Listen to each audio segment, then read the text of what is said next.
Inicio a una clase que continúa en la vía de transmitir las categorías centrales que hacen al marco teórico de la materia, especialmente las categorías de universal, particular, singular, y vamos a servirnos para seguir transmitiendo estas nociones de un texto que generalmente suele considerarse o ser una sorpresa para los estudiantes, que un texto que no es teórico, que no tiene definiciones, que no transmite un marco teórico, sino por el contrario es un texto que está lejos de ser un texto teórico en estos términos,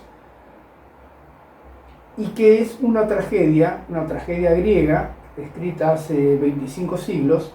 Suele ser una sorpresa, repito, que este texto esté entre nuestra bibliografía obligatoria e incluso constituye un aspecto central de esa bibliografía. Estamos hablando de la Antígona de Sófocles, una tragedia entonces escrita hace tanto tiempo y que sin embargo sigue dando que hablar y sigue dando que escribir en sentido estricto. Hay múltiples versiones de la Antígona de Sófocles. Por cierto que hay de varios clásicos varias versiones que han hecho autores contemporáneos, pero la Antígona de Sófocles tiene una peculiaridad. No hay ninguna otra obra, ni siquiera otra obra clásica como esta, que conforme tantas versiones, centenares de versiones de Antígona, tantas, que no se sabe a ciencia cierta cuántas son, y pareciera que cualquier escritor o cualquier poeta no se sintiera lo suficientemente escritor o poeta hasta que no hace su propia versión de Antígona. Precisamente, tantas versiones hay que George Steiner, un formidable autor, le dedica una obra que titula Antígonas, en plural, donde efectivamente George Steiner se ocupa de analizar un conjunto de estas versiones, no todas ellas, no todas las que han llegado a sus manos, no pretende ser una obra exhaustiva, pero lo que hace George Steiner es abrir una pregunta que es ¿por qué? ¿Por qué tantas versiones de Antígona? Esta pregunta que el autor sostiene a lo largo de toda la obra y por supuesto tiene la sagacidad suficiente como para no dar una respuesta, algo del orden de la definición. Esta pregunta entonces se sostiene y se mantiene. Nuestra cátedra, como ven, de ningún modo tiene la exclusividad de ocuparse de esta obra, sino que ella abarca, concita el interés de numerosísimas personas. Nosotros le daremos una lectura, que es una más, entre otras tantas. No hay ninguna versión canónica, en la medida justamente que un texto está abierto a interpretación, un texto de ficción está abierto a interpretación, y en particular este texto que está sostenido, como todas las tragedias, en los mitos que circulaban entre los griegos. Las tragedias entonces no son versiones originales de los autores trágicos, sino que adquieren forma de tragedia, pero sus temas están sostenidos en mitos que circulaban entre los griegos. Sófocles es el autor de un centenar de tragedias, de las que solo sobreviven 7. Las otras están irremediablemente perdidas, del mismo modo como está perdida la música que sonaba en la tragedia, porque en efecto las tragedias son obras eminentemente musicales, y de allí la presencia del coro y la centralidad del coro en la tragedia. En los inicios de la tragedia, el coro cantaba justamente estas historias míticas, y el solista, el corifeo, tenía un lugar dentro de ese coro. Con el correr del tiempo y con la modificación de la obra escénica y musical, los distintos corifeos, los distintos solistas, comenzaron a encarnar los distintos personajes hasta llegar al punto histórico, en el siglo V a.C., que es el tiempo en el que en que la tragedia alcanzó su máximo desarrollo. Estamos entonces en ese punto, en el punto en el que Sófocles escribe sus tragedias, y de estas 7 que sobrevivieron, hay afortunadamente 3 que están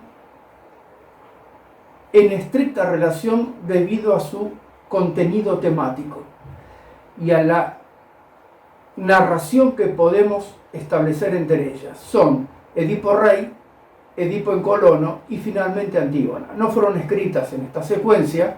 Edipo en Colono es una de las últimas tragedias, de las que se conocen la última, cuando ya Sófocles, anciano, se decide a escribirla a partir de situaciones familiares, incluso muy peculiares y muy importantes, que no tiene sentido mencionar ahora. Si queremos trabajar Antígona, y el contenido temático de Antígona está con relación a sucesos, repito, míticos, contenidos en otras tragedias, sería conveniente para nuestra clase hacer una breve síntesis de estas otras tragedias para situarnos en Antígona de otro modo. Comencemos entonces por Edipo Rey. Edipo Rey es la tragedia más conocida de Sófocles. Yocasta ha tenido un hijo con Layo, ha nacido el pequeño Edipo, y cuando Edipo nace, su padre consulta al oráculo para saber cuál será la suerte que le deparan los dioses al recién nacido. Y el oráculo, de este modo bastante enigmático en cómo formulaba sus vaticinios, dice que matará a su padre y desposará a su madre. Ante este anuncio, Layo toma una decisión sangrienta. Decide matar al recién nacido y entrega a un súbdito al niño para que lleve a cabo esta tarea, quien se compadece de la suerte del niño y lo entrega a un habitante de Corinto, quien lo lleva a Corinto, y Edipo es adoptado como hijo propio por los reyes de Corinto. Edipo, al crecer, consulta al oráculo para saber cuál será su suerte en la vida, y el vaticinio que escucha es el mismo que había oído su padre Layo: matarás a tu padre y te acostarás con tu madre. Ante esto que escucha, Edipo decide alejarse de Corinto, decide alejarse de aquellos a quienes cree sus padres, y se dirige hacia Tebas. Y en un camino, en las afueras de Tebas, cuando aún no había llegado, se cruza con un carruaje, con una comitiva oficial, y se produce allí una discusión por el derecho a paso. Edipo, hijo de reyes, cree tener este privilegio, reclama entonces en este lugar muy estrecho del camino en el que era necesario que alguien pasara y se diera esta posibilidad. Se produce entonces allí un altercado a partir de esta cuestión, y Edipo lo que hace es matar a toda la comitiva real. Luego de este acto se dirige a Tebas, quien se encontraba asolada por la Esfinge, que reclamaba a Tebas sacrificios humanos permanentes, y Edipo logra vencer a la Esfinge resolviendo el enigma que la Esfinge había planteado. Luego de esta proeza, Tebas le ofrece entonces la mano de la reina Yocasta, que recientemente ha enviudado porque un extraño, un desconocido, ha matado al rey Layo en un camino en las afueras de Tebas. Se cumple así entonces aquello que había vaticinado el oráculo. Edipo, sin saber, mata a su padre y sin saber desposa a su madre. De este nacimiento, de este matrimonio, surgen 4 nacimientos, nacen 4 hijos, que son Antígona, Ismene, Polinices y Eteocles. Estos 4 jóvenes, en el momento en el que la tragedia se desenvuelve, estas tragedias que estamos viendo, resumiendo, estos 4 jóvenes son hijos del crimen. Son hijos del crimen. No estoy diciendo que son hijos de padres que han cometido actos que podemos tachar como inmorales. No estamos hablando de la condición moral de los padres. No estamos diciendo que son hijos de padres que han cometido delitos, sino que proceden del delito mismo cometido por los padres. Es decir, son hijos del incesto e hijos del parricidio. En este sentido, no es fácil ser hijo de Edipo y de Yocasta. Y por cierto, no es fácil ser hijo de nadie. Lo sabemos muy bien. Pero no es fácil ser hijos del crimen. Es decir, que el punto de fundación a partir del cual estos 4 jóvenes nacen es ni más ni menos que el incesto y el parricidio, y ese sea el punto de fundación que cargará por el resto de sus vidas. Estos 4 hijos entonces tendrán, ya veremos algunas de estas cuestiones, derivas muy peculiares, cada una de ellas. Estos 4 jóvenes, repito, cargan con el crimen cometido por sus padres. Sigamos entonces con nuestro breve resumen.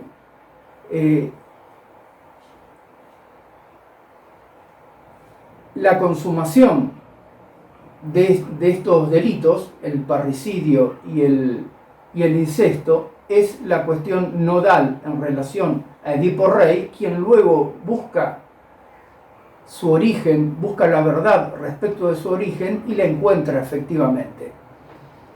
Luego de encontrar el resultado de sus actos, Edipo, en un acto de contrición tremendo, se arranca los ojos a sí mismo. A pesar de ello, a pesar de haberse vaciado las cuencas y haber llegado a la ceguera como acto de contrición respecto de los actos cometidos, Tebas lo condena al destierro. Castigo tremendo en aquella época, de los más severos, por cierto.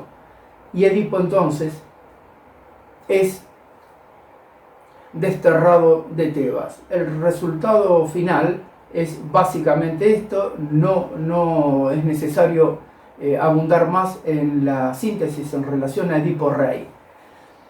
Pasemos ahora a la otra obra, Edipo en Colono, que repito, continúa la secuencia narrativa luego de lo que sucede en Edipo Rey. Hay cuestiones míticas que son muy importantes para mencionar antes de entrar en el resumen de Edipo en Colono. Estas cuestiones míticas nos indican, nos señalan que Polinices y Eteocles han tenido que decidir quién gobernaría Tebas luego de que su padre fuera destituido como rey. Se produce entre ellos un acuerdo. El acuerdo consiste en que gobernará uno de ellos durante un año, cediéndole el trono a su hermano una vez terminado este tiempo, este lapso de gobierno.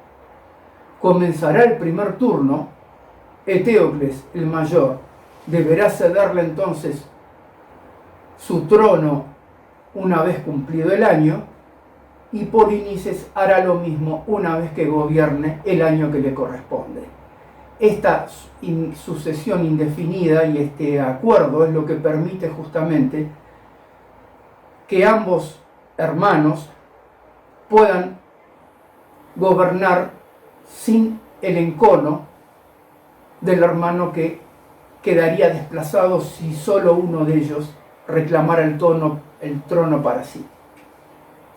Terminado el primer año, Eteocles, no obstante, quiebra el pacto, quiebra el acuerdo y se niega a cederle el trono a su hermano Polinices. Polinices entonces se va de Tebas, se alía con el ejército argivo, el ejército de Argos, para atacar Tebas y reclamar el trono que legítimamente le corresponde por el acuerdo establecido.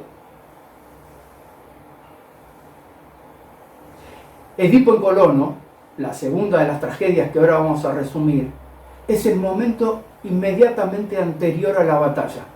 Se está por producir la batalla entonces en la que Polinices ataca a Tebas y Eteocles, el rey de Tebas, se apresta a defender la patria.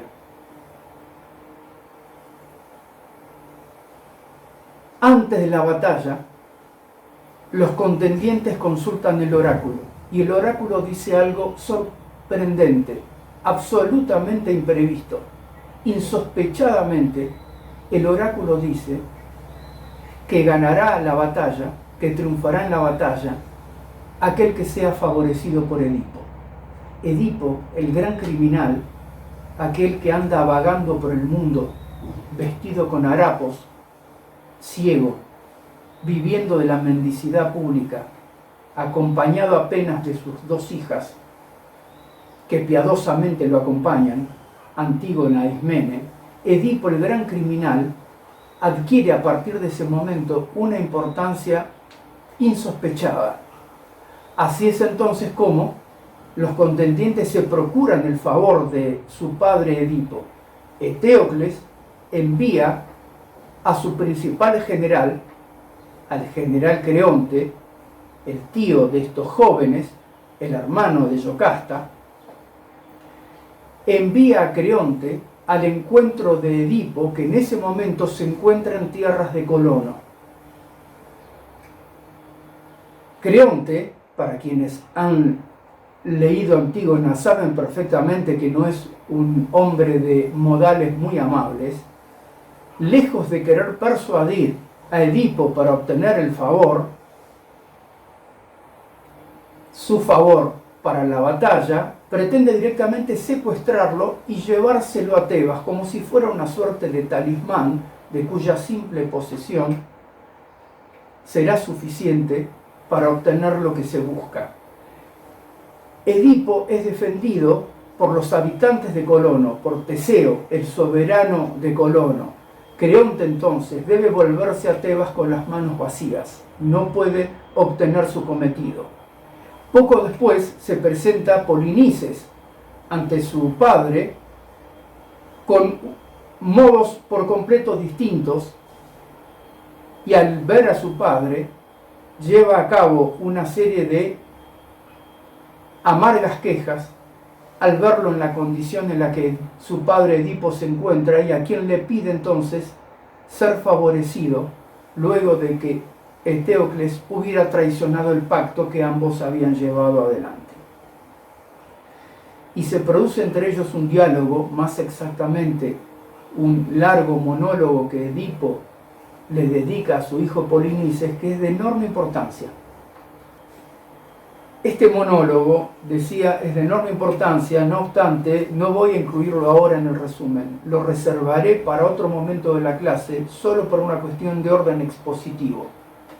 Luego de ese diálogo, Polinices se vuelve, tendrá que irse sin el apoyo de su padre, y el final de Edipo en Colono es la muerte de Edipo. Edipo advierte que está en los últimos instantes de su vida, se aleja y en el horizonte se ve una suerte de destello que indica que Edipo ha muerto. No se sabe siquiera dónde, y esta es una cuestión importante en todo caso. Edipo muere y no hay una tumba para Edipo. Esa suerte de destello en el horizonte indica entonces que Edipo ha muerto, y el final de Edipo en Colono tiene esta cuestión, una suerte de muerte fulgurante de Edipo. damos por finalizado el resumen de Edipo en Colono. Ahora bien, si Edipo en Colono es el momento inmediato anterior a la batalla, en Antígona tenemos el momento inmediatamente posterior a la batalla. ¿Qué ha sucedido entre tanto? Y aquí lo resolvemos con lo que conocemos de los mitos y con lo que conocemos de los mitos también a través de otras tragedias como la de 7 contra Tebas. Lo que ha sucedido entre tanto es que ambos hermanos en la batalla se han dado mutua muerte.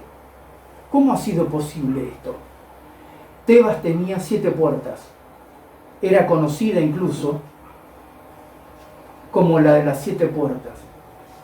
Eteocles, advertido de cuál sería la puerta que su hermano atacaría, porque Polinices había destinado 6 capitanes para atacar 6 de las puertas de Tebas y se había reservado una para atacar personalmente, Eteocles, al tanto de estos planes, se apresta entonces a defender la puerta que su hermano atacaría, de modo tal que se vieran cara a cara en la batalla. Es lo que sucede, y en este enfrentamiento se dan mutua muerte. El comienzo de Antígona es el momento inmediato posterior a la batalla.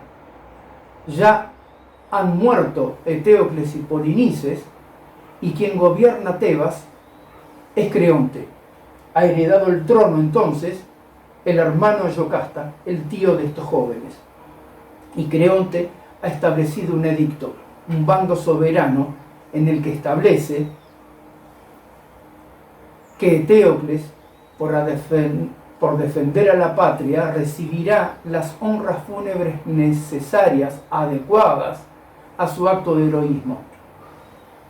Polinices, en cambio, por su acto de traición, por haber atacado a su propia patria, por traidor, será dejado insepulto para que los animales de rapiña despedacen su cuerpo.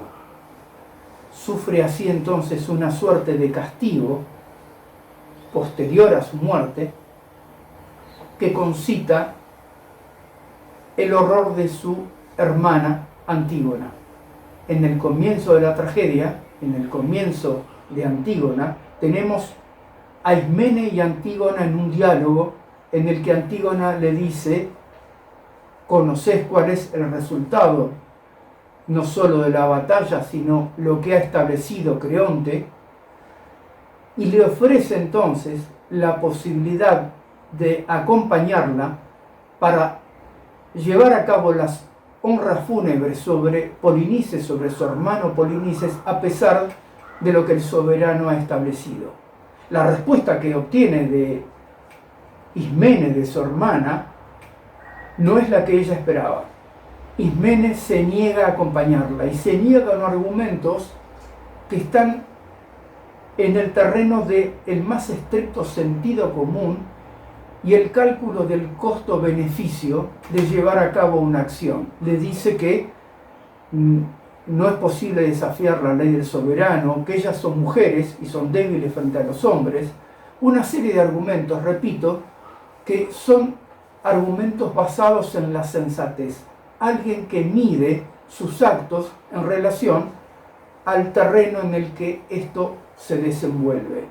Es así entonces como Antígona dice: lo haré sola entonces. Y en efecto, se dirige hacia el cuerpo de su hermano expuesto a la intemperie, defendido por algunos guardias que en ese momento, mirando hacia otro lado por acción del fuerte viento, no ven cuando Antígona llega y no ven cómo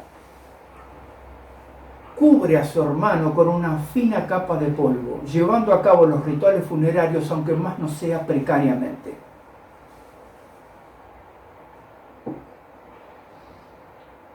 Cuando los guardias advierten de que esto se ha producido, Antígona ya no está allí, se ha retirado.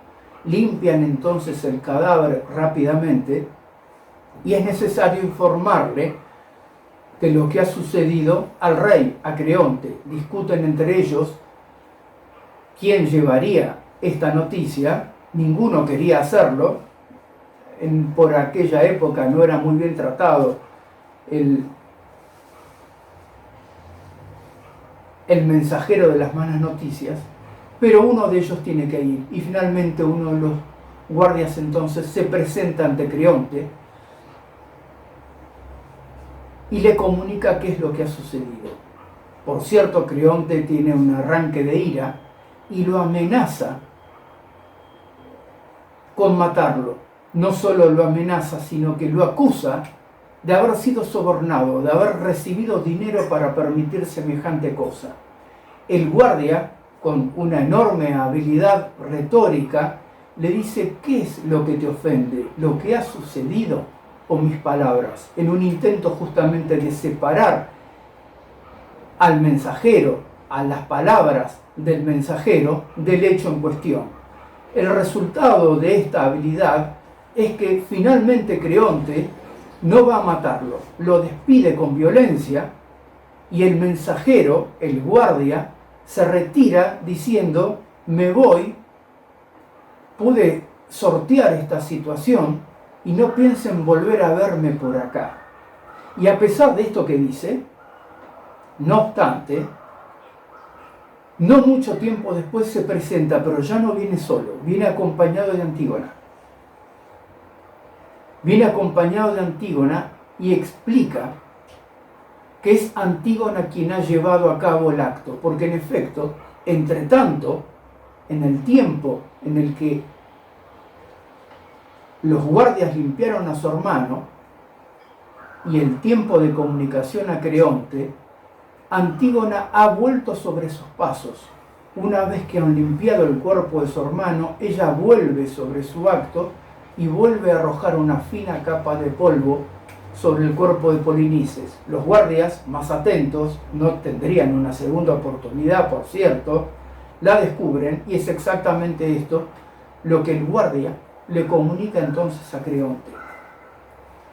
Para perplejidad del soberano, que no entiende cómo ha desobedecido su edicto, nada menos que su sobrina, Antígona, ha desafiado la ley de su tío Creonte, del rey de Tebas, y se produce entre ellos dos un diálogo de enorme importancia, tan importante que suele considerárselo el nudo, el corazón mismo de la pieza. No obstante, ya verán, agregaremos algunos elementos que cambian sustancialmente el contenido de este diálogo. Pero ¿sobre qué dialogan? Y más exactamente polemizan y se enfrentan Creonte y Antígona. Sobre el alcance de la ley. Creonte le pregunta cómo ha desafiado la ley de la ciudad, la ley de la polis, cómo ha desafiado su edicto.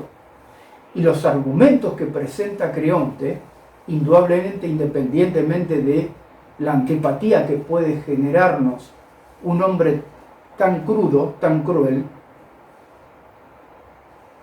los argumentos que Creonte presenta son muy sólidos, porque en efecto dice que es necesario acatar la ley de la ciudad, que no tendría destino la nave, esta figura que utilizaban los griegos para hablar del Estado, de la polis, la nave no tendría un rumbo cierto y definido si cada uno hiciera lo que se le ocurre.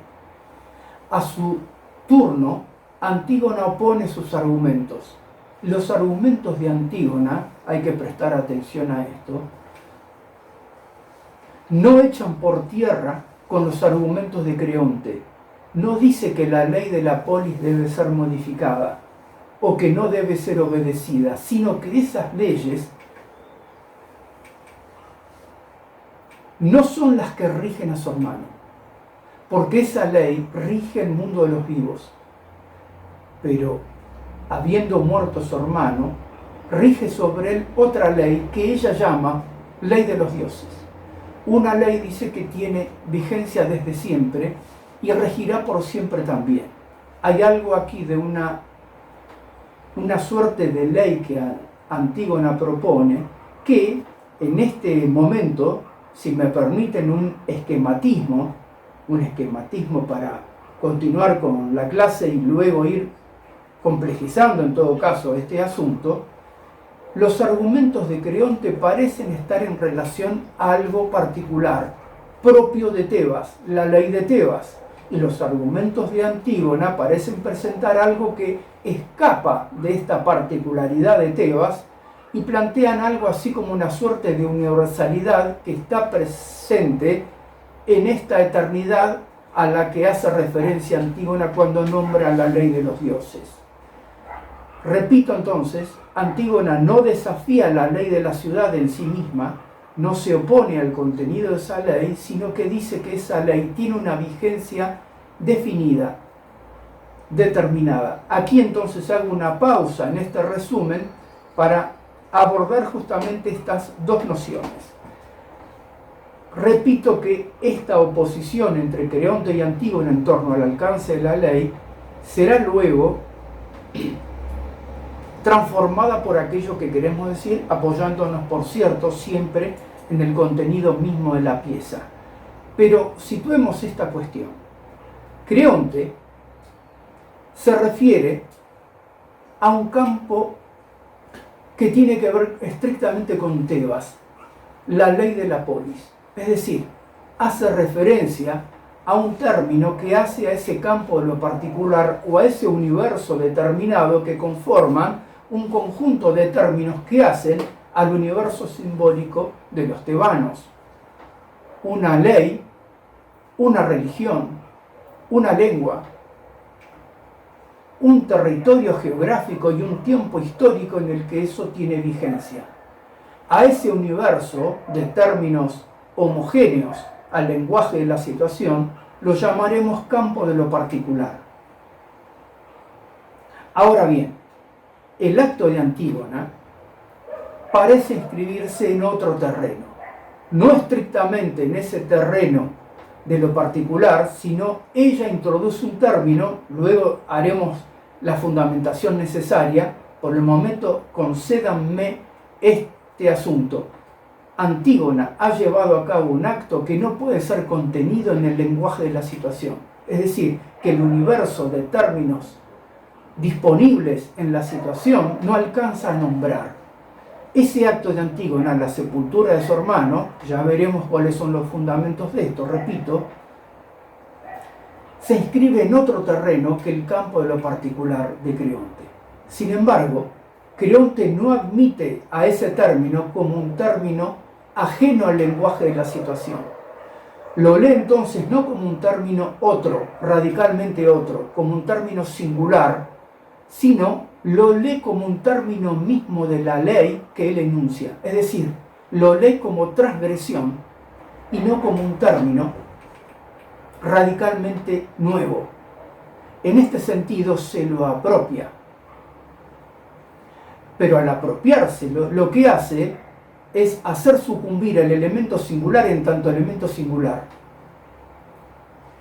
Considera de este modo Creonte que no hay ningún término que exceda al lenguaje de la situación, que no hay ningún término que exceda ese universo simbólico. Y todo universo simbólico está fallado. De ningún modo puede considerárselo pleno, completo, todo. Porque en efecto, del mismo modo como hay un universo simbólico que corresponde a Tebas, hay otros particulares, hay otros universos conformados con otras leyes, otras lenguas, otras religiones. Es decir, un conjunto de elementos simbólicos que conforman el lenguaje de la situación, conforman las peculiaridades de ese mundo particular que no coincide con otros. Ocurre que para Creonte, no hay nada de esto. Es decir, para Creonte, su universo es pleno. Su universo es todo. Nada queda por fuera. Y aquí estamos en problemas. Es decir, cuando algo del orden de lo particular se cree una totalidad, las consecuencias son totalitarias. Es decir, tenemos consecuencias de hecatombe. Aquí entonces, lo particular de Creonte debe ser, a este particular de Creonte, debemos agregarle entonces el otro término que tiene que ver con lo que llamamos particularismo. El particularismo es efectivamente esta acción que se produce desde el campo de lo particular, pero que tiende a suprimir el orden de la singularidad, es decir, desconocer el punto de falta del universo del cual emana. Al no considerar que este universo está fallado, que en este universo hay algo faltante, al suponer que todo término debe ser contenido dentro del campo de lo particular, allí se incurre en lo que conocemos como particularismo. El problema no es el particular, todos habitamos el campo de lo particular. El problema es pretender que ese particular alcance a todos. Todos podemos, por ejemplo, tener una creencia religiosa, pero no es lo mismo tener una creencia religiosa que llevar a cabo una acción de cruzada para eliminar al infiel que no cree en lo que uno cree. Cerremos aquí entonces esta explicación en relación al campo de lo particular. Habiendo entonces dado los ejes centrales de los argumentos de Creonte y cómo ubicamos estos argumentos en el campo de lo particular, es necesario ahora decir que la universalidad, la pretendida universalidad de los argumentos de Antígona debieran ser revisados. No lo vamos a hacer ahora, lo haremos un poco después. Continuamos con nuestro resumen.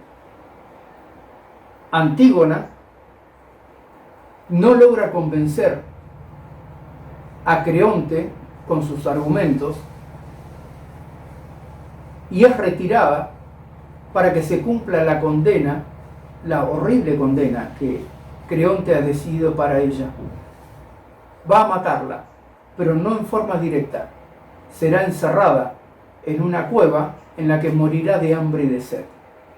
Antígona es retirada para llevar a cabo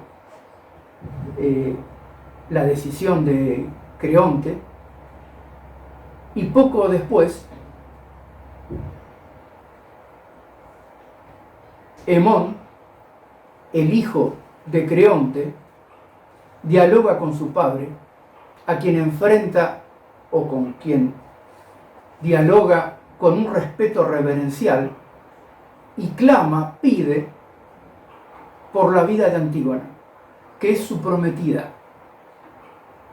Hemón y Antígona están cercanos a casarse. Hemón entonces pide por la vida de su amada Antígona. Y Creonte maltrata a su hijo. Lo maltrata incluso con palabras muy despectivas en relación a la mujer. Le señala algo así como una suerte de sirviente de las mujeres que hacen lo que ellas piden, etc. Este maltrato a su hijo lo acompaña incluso diciendo: toda Tebas piensa como yo. Y aquí Hemón le dice algo muy importante. Le dice: no toda Tebas piensa como vos. De algún modo lo que está señalándole es, como diríamos en estos tiempos, que ya no mide bien en las encuestas. Es decir, que hay una suerte de malestar en Tebas respecto de su decisión.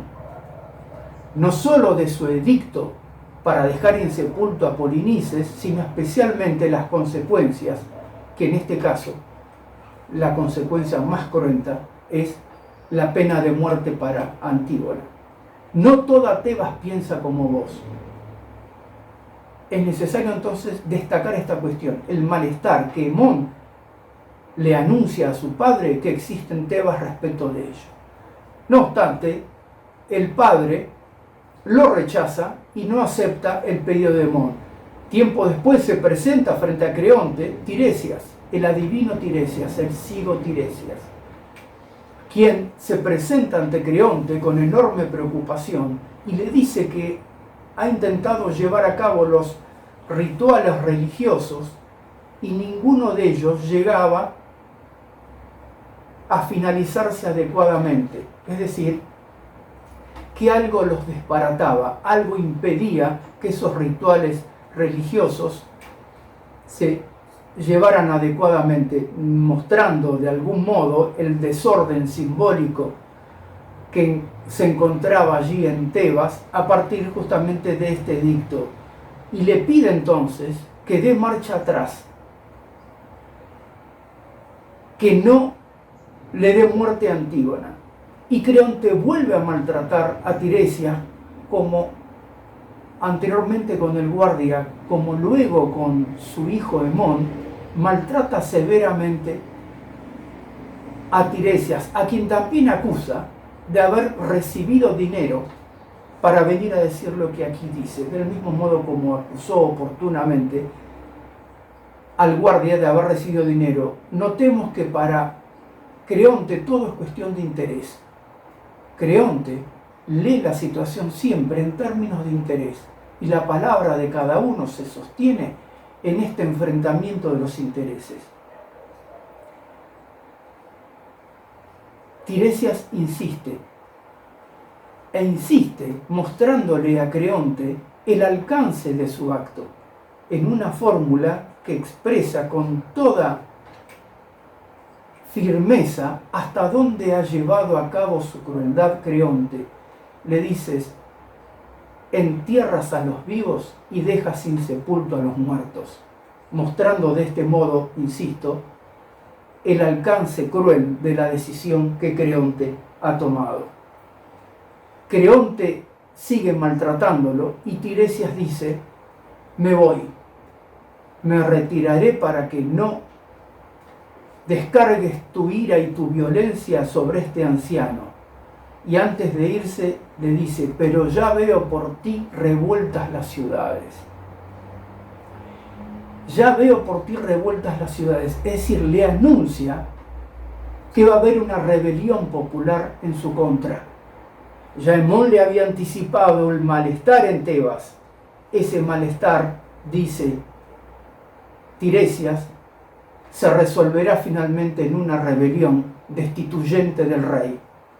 Se retira entonces Tiresias y, frente a esto, Creonte dice, frente al corifeo, al solista del coro, algo de enorme importancia. De enorme importancia porque supone una suerte de giro en relación a su actitud férrea de no ceder ni un centímetro respecto de su decisión. Porque el corifeo le anuncia, le dice: cuidado, que todo lo que este viejo vaticinó se ha cumplido. Y Creonte dice entonces: ¿qué debo hacer? Dímelo y yo obedeceré. Este es el giro que mencionaba. El soberano le dice a un súbdito qué es lo que debe hacer y que él lo obedecerá. Y el corifeo le dice: ve a salvar a la muchacha y da sepultura al muerto. Y aquí se produce entonces algo que es decisivo para el resultado.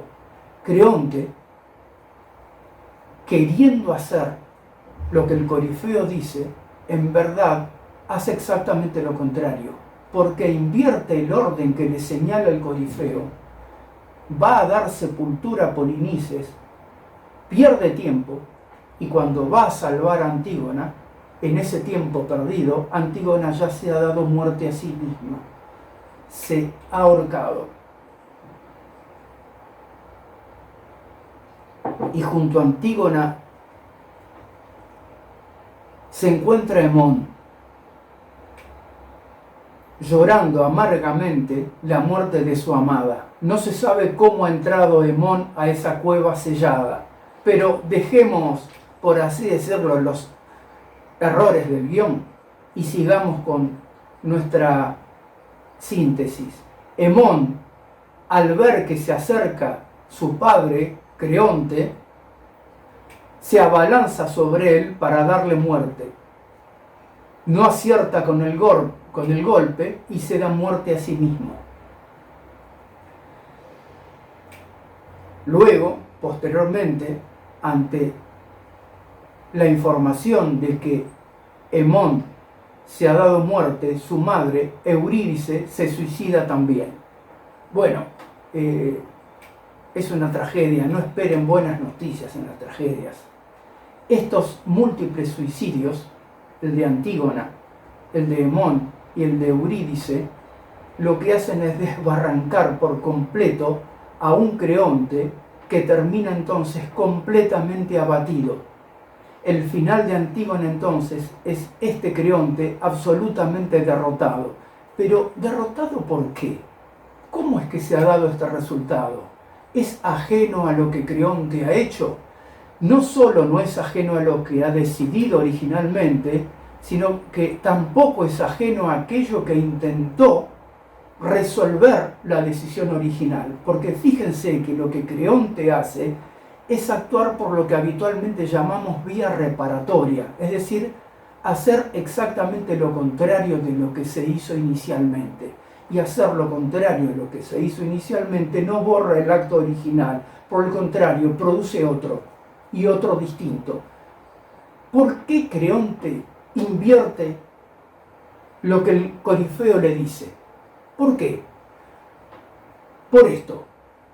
Porque la lectura que Creonte hace de la situación es una lectura en esta dirección. ¿Qué es lo que ha armado todo este problema?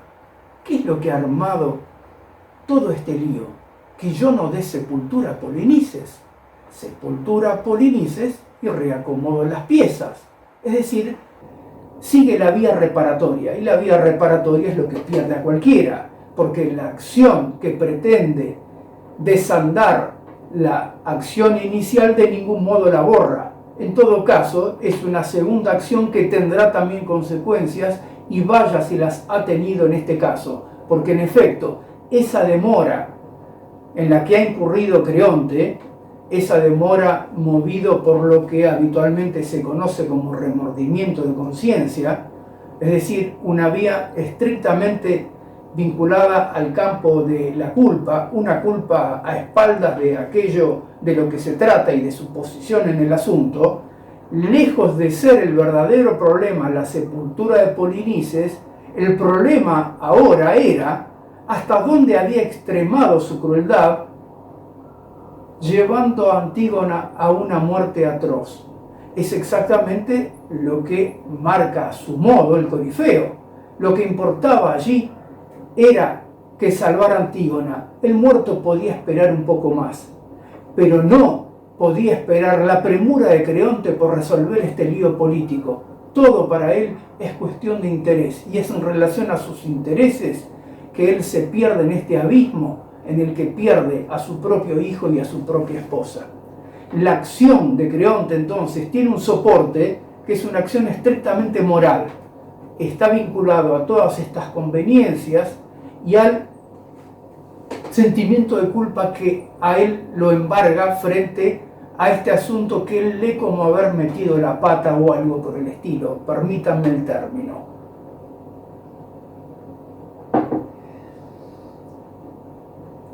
El acto de Antígona, y aquí entramos ya en un terreno más intenso para lo que queremos señalar, vamos a situarlo como un acto singular.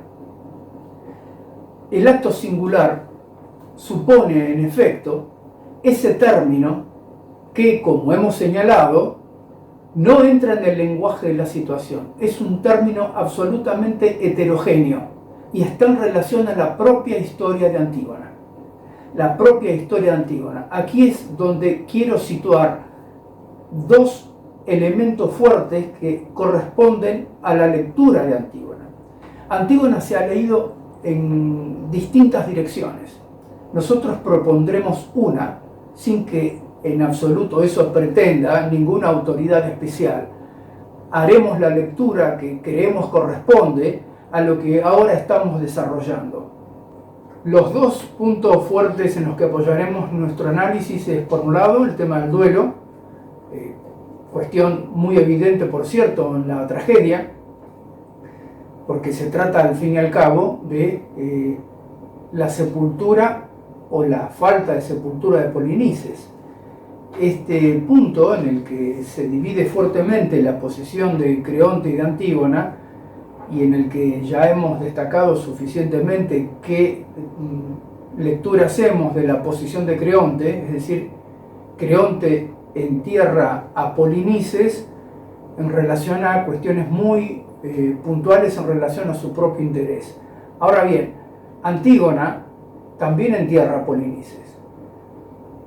Ambos llevan a cabo el rito funerario de modo diverso, no importa tanto eso ahora, pero los dos lo han hecho. Y sin embargo ubicamos en el acto de Antígona algo del orden del acto ético, una singularidad que ubicamos en el campo ético. En cambio, para leer la decisión de Creonte la ubicamos como una acción en el campo de la moral. Pero es necesario que fundamentemos en qué medida esto que estamos diciendo tiene un soporte para justificar que podamos decir que lo de Antígona es del orden de lo universal singular, un acto universal singular. Nunca hablaremos de lo universal a secas, sino de lo universal singular como un eje que tiene a lo particular como soporte. Y aquí entonces ubicaremos en primer lugar el tema del duelo. El duelo es un punto crucial en el campo de la teoría. En buena medida señala algo del orden de lo estructural, porque en el duelo, en efecto, se pone en juego una pérdida que remite de algún modo a una pérdida de orden estructural, a una falta de orden estructural. En el duelo se pone en juego efectivamente algo de la instauración subjetiva, en la medida que esta instauración subjetiva reclama la pérdida del objeto. En el duelo justamente se pone en juego de un modo doloroso esta circunstancia, y de allí que falten elementos simbólicos para afrontar lo que supone semejante pérdida. Hemos dedicado una clase completa a Antígona y el rito funerario, clase que está publicada y a clase a la que los remito para desarrollar esta cuestión. Lo que diremos sucintamente en este pasaje de nuestra clase es que el duelo supone, y me gusta expresarlo en estos términos, ¿qué cosa es el duelo? El duelo es el ajuste de cuentas con el objeto perdido. En este sentido, el ajuste de cuentas con el objeto perdido requiere de determinadas marcas, inscripciones, que asisten al sujeto justamente para hacer frente al agujero de la pérdida. Los ritos funerarios son exactamente estas marcas simbólicas, estos elementos que permiten al sujeto bordear esta falta. Los ritos funerarios entonces son sustanciales para la operación del duelo, aunque no logran resolverlo. Son la condición de posibilidad, pero no la razón suficiente para el duelo. Los ritos funerarios están hechos de marcas que son eminentemente del orden de lo particular. Hay tantos ritos funerarios como lenguas en el mundo, dice George Steiner en aquel libro que hice referencia al comienzo de esta clase. Hay tantos ritos funerarios como lenguas en el mundo, y en efecto, los ritos funerarios difieren de un modo llamativo, hasta se oponen. Algunas culturas que creen que las llamas purifican, ofrecen el cuerpo a la pira ardiente para que efectivamente lleve a cabo esta purificación. Otras culturas, en la idea de que el alma ha abandonado el cuerpo y regresará a él en algún momento, mantienen el cuerpo lo más íntegro posible, y de allí las prácticas de momificación, a la espera de esta operación, y la destrucción del cuerpo suscita horror entonces. Otras culturas, en la idea de que el cuerpo proviene de la naturaleza y que la naturaleza debe volver, lo ofrecen para que los animales de rapiña lleven a cabo esta tarea. En nuestras culturas, las culturas occidentales, esto es horroroso y enterramos a nuestros muertos para evitarlo justamente. Fíjense entonces, ritos funerarios radicalmente distintos y hasta opuestos, que suponen en efecto el modo de despedida de los muertos que una cultura tiene. Los ritos funerarios son del orden de lo particular, pero si los ritos funerarios son del orden de lo particular, el duelo es eminentemente singular, en la medida en que se trata justamente de esto que definí como el ajuste de cuentas que cada sujeto hace con el objeto perdido. En este sentido, hay algo del orden de la singularidad en el duelo que está expresado por Antígona de un modo muy fuerte, un párrafo en el que intervienen dos cuestiones sustanciales en este asunto. Porque en determinado momento ella, en un diálogo con el Corifeo, dice: y ahora, Polinices, por ocultar tu cuerpo recibo semejante trato, pero yo te honré debidamente en opinión de los sensatos, pues nunca, ni aunque hubiera sido madre de hijos, ni aunque mi esposo muerto se estuviera corrompiendo, hubiera tomado sobre mí esta tarea en contra de la voluntad de los ciudadanos. Fíjense lo que está diciendo aquí Antígona, que no hubiera hecho esto ni por un hijo ni por un marido. No empieza a trastabillar aquello que ella había enunciado como ley de los dioses.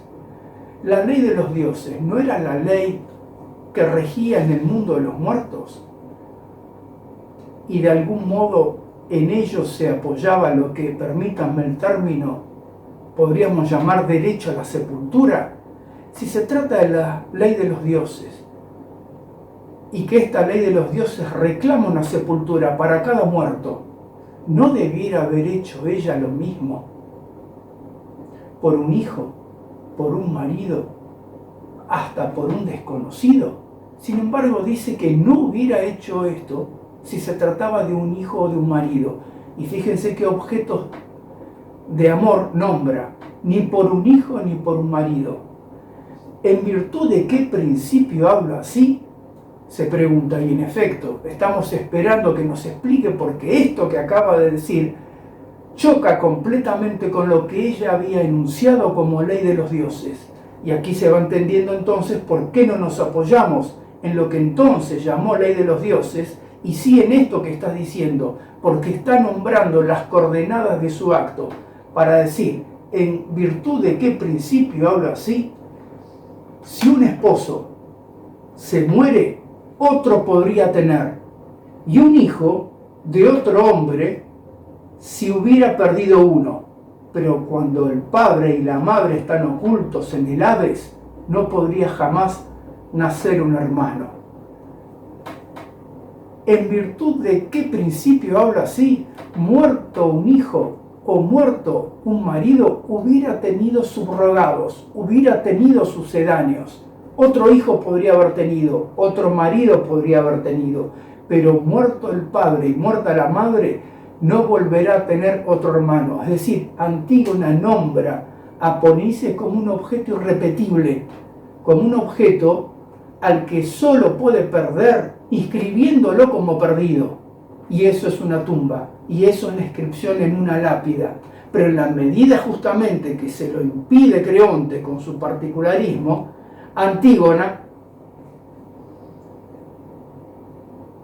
para Antígona queda impedido el duelo, y las consecuencias mortíferas de esto están en íntima relación con el otro aspecto que queremos mencionar, junto al del duelo, que es el tema de la herencia.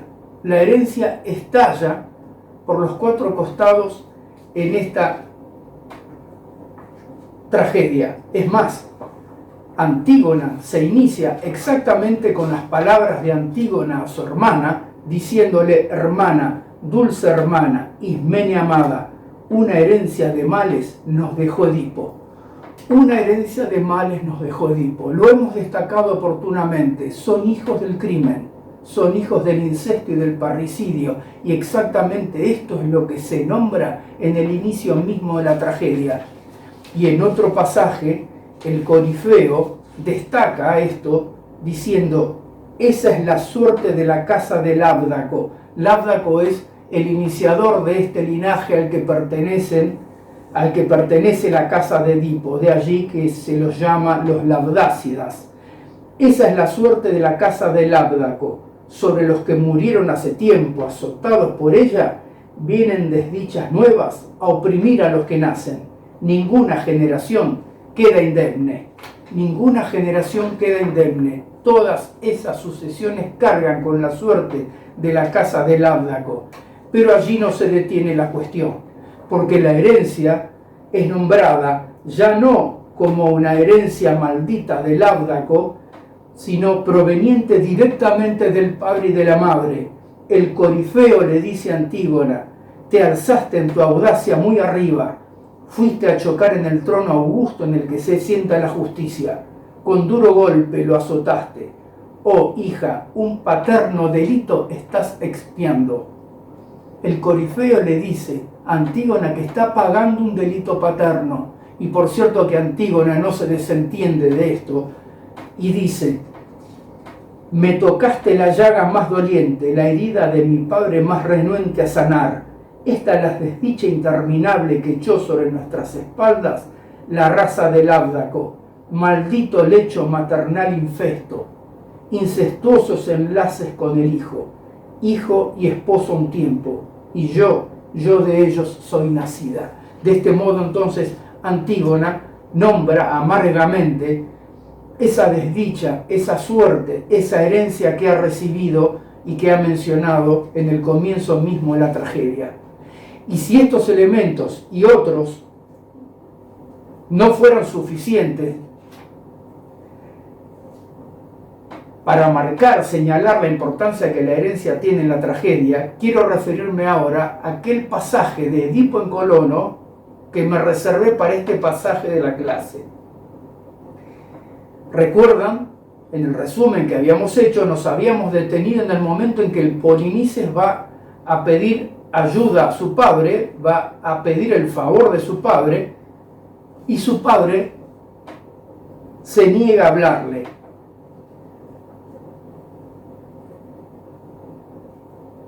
Se niega a hablarle y sin embargo le piden que en nombre de Teseo, el soberano de Colono que lo defendió a Edipo de Creonte, al menos le dirija la palabra a su hijo.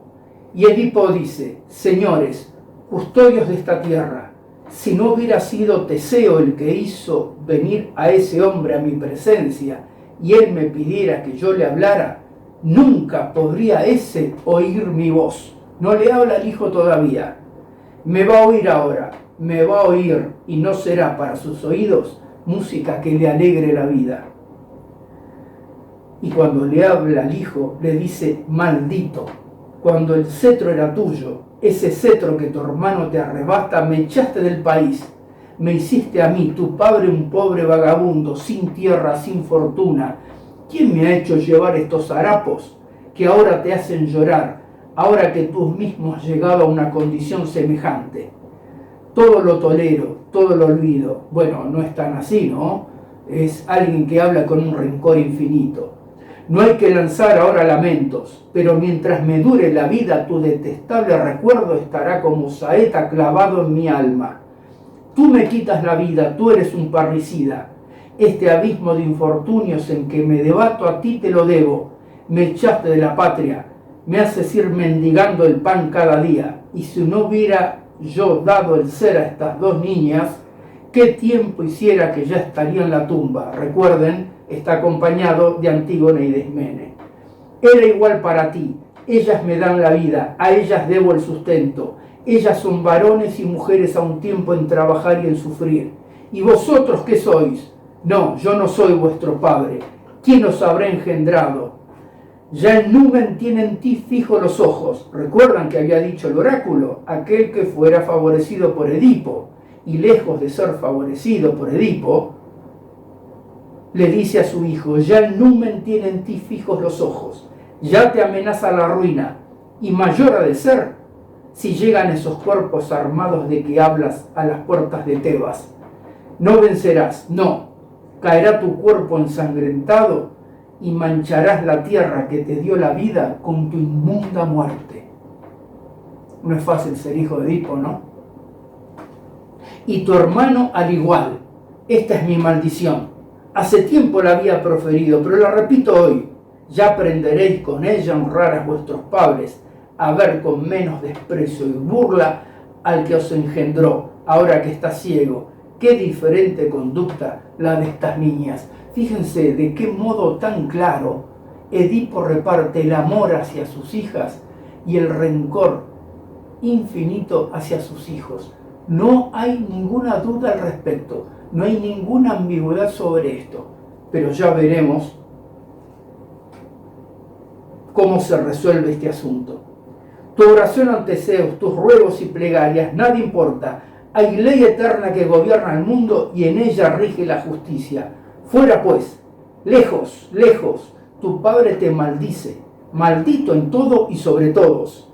Lleva como un tesoro que se recoge estas imprecaciones mías.